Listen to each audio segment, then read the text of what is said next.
요한복음 6장 57절 말씀입니다. 살아계신 아버지께서 나를 보내심에 내가 아버지로 말미암아 사는 것 같이 나를 먹는 그 사람도 나로 말미암아 살리라. 아멘. 다음은 요한복음 6장 63절에서부터 69절까지의 말씀입니다. 63절의 말씀을 우리와 같이 합독하시겠습니다. 살리는 것은 영이니 육은 무익하니라. 내가 너희에게 이른 말은 영이요 생명이라. 그러나 너희 중에 믿지 아닌 자들이 있느니라 하시니 이는 예수께서 믿지 않은 자들이 누구며 자기를 팔 자가 누구인지 처음부터 아심이러라. 또 이르시되 그러므로 전에 너희에게 말하기를 내 아버지께서 오게 하여 주지 아니하시면 누구든지 내게 올 수 없다 하였노라 하시니라. 그때부터 그의 제자 중에서 많은 사람이 떠나가고 다시 그와 함께 다니지 아니하더라. 예수께서 12 제자들에게 이르시되 너희도 가려느냐? 시몬 베드로가 대답하되 주여 영생의 말씀이 주께 있사오니 우리가 누구에게로 가로우이까? 우리는 하나님의 거룩하신 자인 줄 믿고 알았사옵나이다. 아멘. 저는 오늘 여러분과 함께 요한복음 6장 말씀을 가지고 함께 나눌 설교의 제목은 깨진 항아리를 채우는 방법입니다. 여러분 혹시 깨진 항아리를 어떻게 하면 그 물을 가득 채울 수 있는지 아십니까? 다양한 방법이 있을 수 있습니다. 그런데요, 첫 번째 같은 경우는 물을 열심히 한번 부어보자라는 것입니다. 물을 열심히 부으면 어느 순간에는 물이 찰 수 있겠죠. 하지만 아까 말한 것처럼 깨진 항아리니까, 그리고 그 구멍이 크면 클수록 물이 어떻게 되겠습니까? 그 깨진 곳에서 물이 솔솔솔 새게 될 것입니다. 아무리 많은 노력을 할지라도 그 항아리는 채워지지 않을 것입니다. 또 다른 방법은 무엇입니까? 우리가 잘 알고 있는 콩쥐 팥쥐 이야기처럼 막 두꺼비가 와가지고 그 두꺼비가 구멍을 딱 막으면 물을 채우며 가득 채우지 않습니까? 그 방법과 같이 그 깨진 부분을 저희가 테이프를 하든 다양한 방법을 써서 막으면, 그리고 물을 부으면 또 할 수 있다라고 말할 수도 있을 것 같습니다. 하지만 그 두꺼비가 되었든 다른 어떠한 것으로 그것을 막았든 간에 그것이 사라지게 된다면, 없어지게 된다면 다시 그 항아리에 있던 물들은 다 솔솔솔 새게 될 것 같습니다. 우리 사람은 어떠한 존재일까요? 사람은 행복을 쫓는 존재입니다. 사람은 모두 행복하기를 원하며 행복을 위하여 모든 일을 합니다. 많은 사람들이 오늘도 열심히 살고 싶고, 또한 오늘을 위하여 최선을 다할 수 있는 것은 오늘 나의 삶 가운데 이렇게 최선을 다하게 된다면 어제보다 나은 하루가 될 것이며, 그리하여 미래가 될 것이며 나는 더 행복할 수 있다, 그러한 기대가 있기 때문에 사람은 행복을 위해서 삽니다. 하지만 사람은 행복할까요? 아무리 자기 자신에게 많은 것을 얻을지라도, 아니면 얻기 위해서 노력할지라도 그 노력이 수고가 크면 클수록 그 행복이 이론적으로는 커져야 되고 사람은 만족으로 충만해야 되는데 사람은 그렇지 못합니다. 왜 그럴까요? 왜냐하면 사람은 아까 그 깨진 항아리와 같이 우리 안에는 이 행복이 솔솔솔 새는 그 무엇인가의 큰 구멍이 있기 때문인 것입니다. 사람들은 그러한 큰 구멍이 있습니다. 우리는 압니다. 그것이 바로 영이라는 것이죠. 사람은 영적인 존재이기에 그 영적인 만족이, 참된 만족이, 그 참된 회복이 있지 아니한다면 사람은 결코 행복할 수가 없는 것입니다. 설사 우리가 영을 알다 할지라도 그럼에도 불구하고 신앙생활에서 왜 우리는 행복을 못 찾을까요? 왜 여전히 우리는 불행하다고 생각할까요? 그리스도인들 중에, 예수님 믿는 중에 예수를 믿으면 참된 행복이 있다고 우리는 고백을 하지만 실상 우리 자신의 실제를 고백하다면 나는 진짜 오늘 행복한 자인가? 난 행복을 너무 행복해서 지금 나는 너무 행복한 사람이다 라고 말할 수 있는가? 그렇지 당당하게 못하는 많은 사람들이 있는 것입니다. 근데 왜 그럴까요? 그것은 우리 안에 그 깨진 행아리 같이 무엇인가 그 깨진 상태에 있기 때문인 것입니다. 우리는 행복을 얻기 위하여 많은 노력을 합니다. 세상도 그 행복을 얻기 위하여 다양한 방법을 알려주곤 합니다. 가장 기본적인 사람의 행복을 느끼기 위해서 한번 의식주가 해결되면 행복할 수 있다라고 생각합니다. 그래서 오늘의 본문의 말씀, 우리가 읽었던 이 말씀에 조금 더 6장의 첫 번째 서두 부분에 우리가 잠깐 줄거리를 이야기하자면, 다름 아니라 예수님께서 5,000명을 먹이신 이야기가 나옵니다. 우리가 잘 알고 있죠. 예수님께서 오병이어 떡 5개와 물고기 2마리를 가지고 축사하고 기도하실 때 그 5,000명, 남자만 5,000명 되는 큰 많은 인파들을 먹이셨다라는 이야기를 우리가 잘 알고 있습니다. 그리고 그 이후에는 예수님께서 바다를 건너셨을 때, 폭풍을 쳤을 때 예수님 물 위에 걸은 사건도 기록되고, 그리고 오늘 우리가 읽었던 이 본문의 말씀이 기록되어 있습니다. 예수님께서는 이제 그 무리들이, 수많은 무리들이 예수님을 따르는 거 보시고 예수님이 그 무리들에게 말씀하십니다. 너희들에게는 반드시 참된 그 떡을 먹어야 된다. 생명의 떡을 먹어야 된다. 그리고 그 생명의 떡이 다름 아니라 나다. 나를 먹는 자만이 영원히 산다라고 주님께서는 말씀하셨습니다. 하지만 무리들은요, 그 말씀을 듣고도 이해하지 못했습니다. 결코 이해할 수가 없었습니다. 어떻게 우리가 너희를 먹냐? 어떻게 우리가 당신을 먹으라고 말하냐? 우리가 식인종이냐? 도저히 사람의 이성적인 사고로는 사람을 먹는다는 표현이 이해가 되지 않습니다. 그리고 예수님은 이것을 너무나 잘 알고 계셨죠. 왜 그럴까요? 사람들은요, 예수님이 그 오병이어의 사건을 일으킨 그 순간에도요, 그들이 그 기적을 일으킨 목적, 기적을 주님께서 보여주는 그 근본적인 목적에 대해서 생각한 것이 아니라 그들에게 그 떡을 먹이신 그 사건에 대하여 사람들이 놀랐고 기뻐했다고 주님은 말씀하셨습니다. 이와 마찬가지로 우리 인생을 살아갈 때 우리도 우리 삶 가운데 주님의 많은 역사, 주님의 많은 가르침 혹은 기적, 간증들이 있습니다. 하지만 그 간증에 참된 이유, 근본적인 이유, 그것에 대한 우리는 집중하기보다는 그 간증의 외형적인 나의 삶 가운데 실질적으로 도움이 되었고 나의 필요를 채워줬고 그것을 인하여 기뻐하는 그것에서 우리는 더 많은 큰 관심과 집중하게 됩니다. 우리가 그렇게 외부적인 것에서 큰 관심과 우리 시선을 빼앗기게 된다면 주님께서 말씀하셨던 그 참된 양식에 대해서도 못 알아는 무리와 같이 우리도 우리에게 참된 필요를 채워야 된 그 근본적인 필요를 어떻게 채워낸 것에서 우리가 잊곤 하게 되는 것입니다. 우리 주님께서는요, 이 땅 가운데 오셨을 때 우리가 처음 읽었던 것처럼 주님은 오직 아버지로 말미암아 살았다라고 말씀하셨습니다. 그리고 우리에게도 말씀하셨죠. 너희도 나로 말미암아 살아야 된다라고 말씀하신 것입니다. 여러분, 주님은 아버지로 말미암아 살았다. 다른 말로 하면요, 아버지의 뜻대로 행했던 사람이란 것입니다. 주님이 이 땅에 오셨습니다. 하나님의 아들로 오셨고 그는 원래 태초에 말씀이셨고 육신 입어 이 땅에 하나님이신 분이었지만 그럼에도 불구하고 그는 아버지의 뜻대로 살았습니다. 아버지의 말미암아 살았습니다. 그러면 아버지의 뜻, 우리 하나님의 뜻은 무엇이었을까요?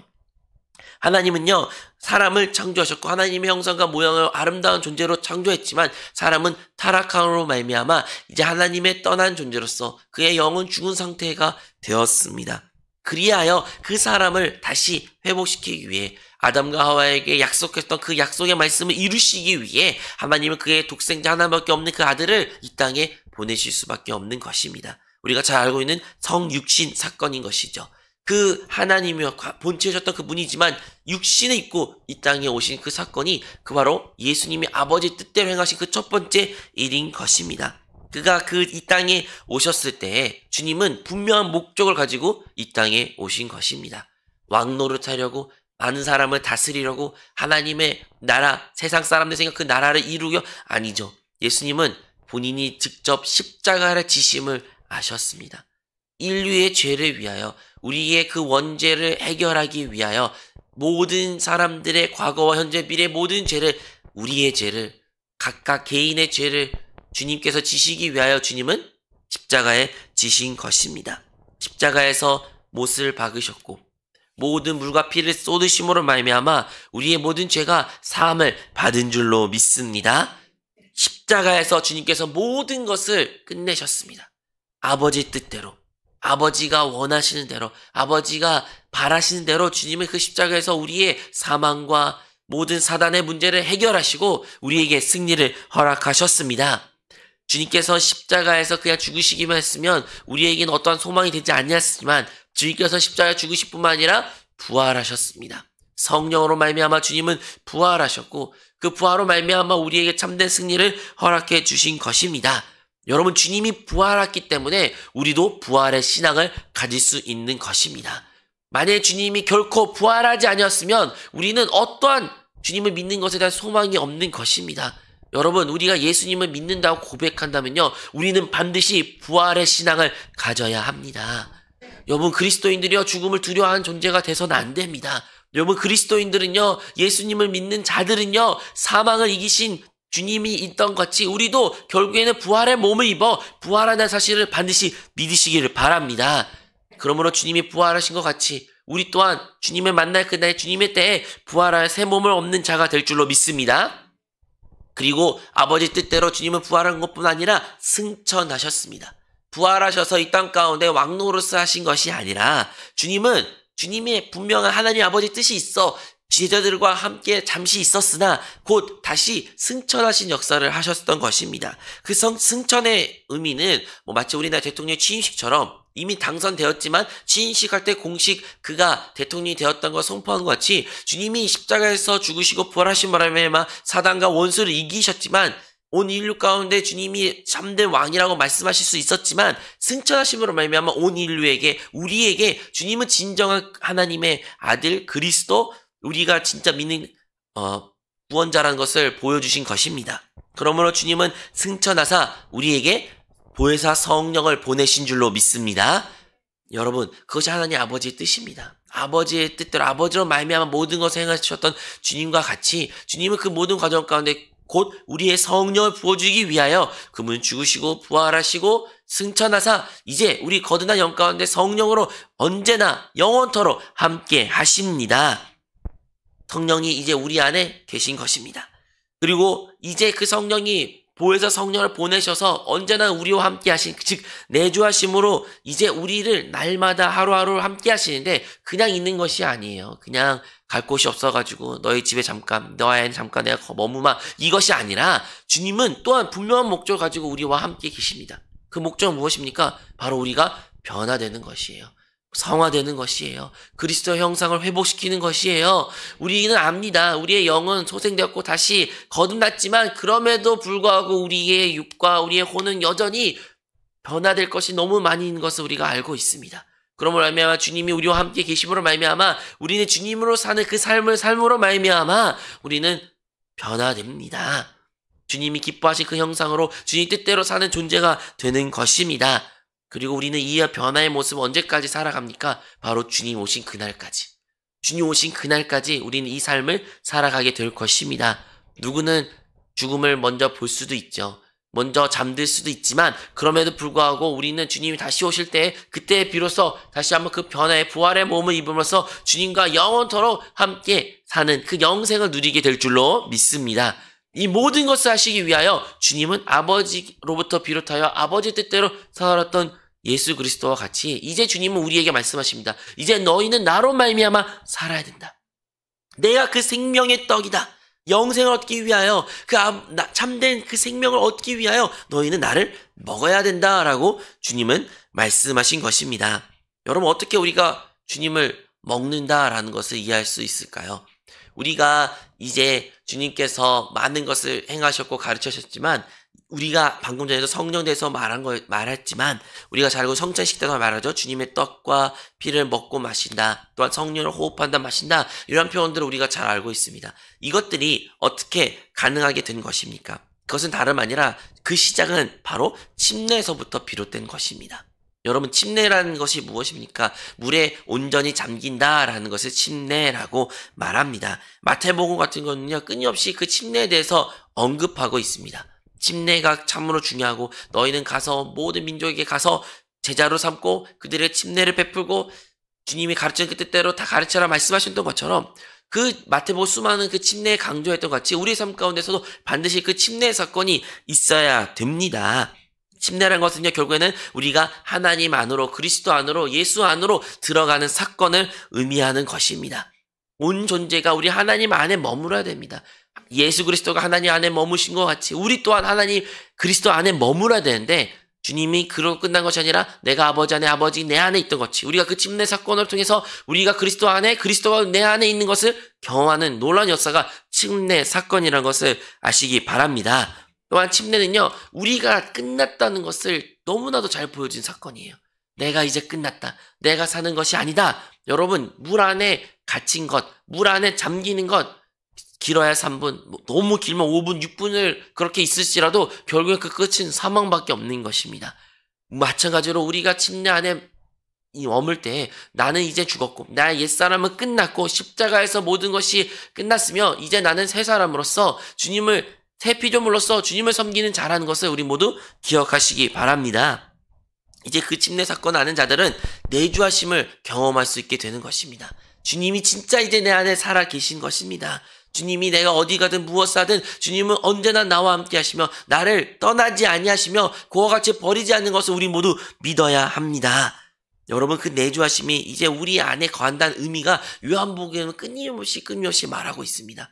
주님도 생명의 떡이란 말을 했지만 그 떡을 먹어야 하는데 취한다 말하지만 궁극적인 목적은 무엇입니까? 우리가 그것을 먹을 때, 그것을 우리가 취할 때 그것은 곧 우리 안에 우리가 되는 것입니다. 주님은 언제나 이제 그리스도인들은 주님이 우리 안에 있다는 것을 마치 떡과 잔을 음료를 마시고 우리 안에 하나가 되는 것 같이 주님은 이제 우리와 함께 하신다는 것을 하나 된다는 것을 기억하시기 바랍니다. 그래서 먹는 이야기뿐만 아니라 요한복음 7장 같은 경우에는 또 마시는 이야기가 나온 것입니다. 바로 그 성령을 호흡하고 마시는 것. 우리가 주님을 마실 때 우리 안에 배에서 생수의 강이 흘러나는 체험을 우리 모두 갖게 됩니다. 이것이 진정으로 우리 하나님 아버지께서 원하시니 주님께서 우리를 향한 원하신 일임을 기억하시기 바랍니다.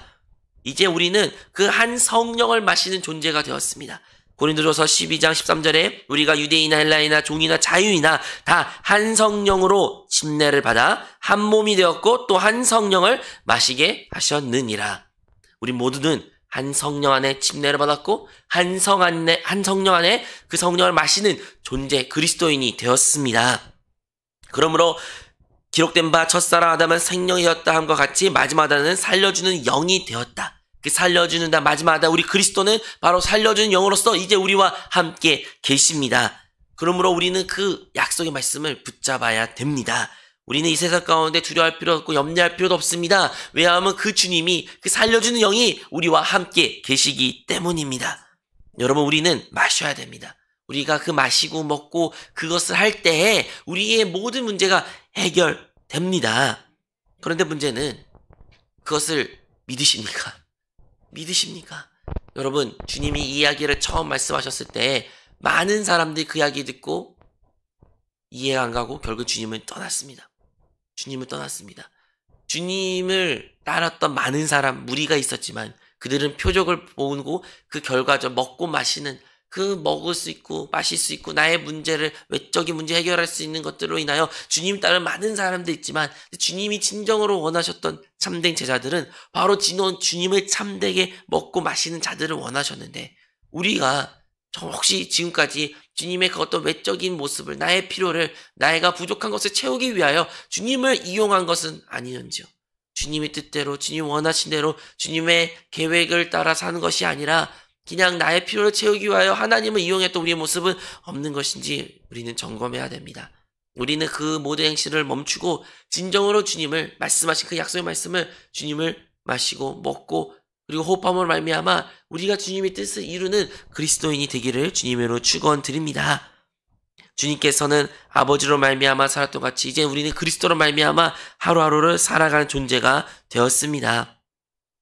그러므로 우리는 이제 우리가 사는 것이 아니라 진정으로 주님이 살게 되는 것입니다. 주님이 산다. 무슨 의미일까요? 나의 삶의 모든 기준은 다름 아니라 우리 구주 예수 그리스도가 되는 것입니다. 여러분, 내가 기분 나빠한 이유, 왜 기분 나쁩니까? 내가 뭔가 손해가 있어서, 마음에 안 들어서, 이야기가 아주 공손하게 나한테 말하지 않아서 그러한 기준으로 내가 기분 나빠한 것은 옳지 못한다는 것입니다. 내가 왜 기분이 좋을까요? 내가 배가 불러서 좋은 일이 있어서 나에게 유익이 되니까 그것 또한 올바른 기준이 되지 못하는 것입니다. 우리의 삶의 모든 기준은 이제 그리스도가 되는 것입니다. 그리스도가 산다는 것, 내가 사는 것이 아니라 그리스도가 산다는 것. 갈라디아서 2장 20절 말한 것처럼 우리가 그리스도와 함께 십자가에 못 박혔고 우리가 끝났다는 의미는 이제 내가 사는 것이 아닌 그리스도께서 내 안에 산다는 의미는 모든 나의 삶의 순간의 기준이 그리스도가 된다는 것을 우리 모두 기억하시기 바랍니다. 우리가 어떤 것을 해가든지 작은 일이든지 큰 일이든지 작은 중요한 일이든지 아니면 너무나도 보잘것없는 일이든지 상관없이 우리의 모든 것은 다 그리스도로 인하여 그리스도가 기준이 되어 그리스도를 따라 사는 삶이 진정으로 주님께서 원하시는 삶이라는 것을 우리 모두 고백해야 됩니다. 여러분, 우리가 주님을 따르는 삶, 그 시작은 다름 아니라 주님이 우리와 함께하는 삶, 주님이 우리와 함께하는 삶은 그리스도를 먹고 마시고 호흡하는 삶, 주님과 먹고 마시고 호흡한다는 것은 결국에는 그 말씀이신 주님을, 성령이신 주님을, 말씀과 성령과 기도와 우리 신앙생활의 모든 것이 결국에는 그것들을 나의 것으로 받아들이고 하나 된다는 것을 기억하시기 바랍니다.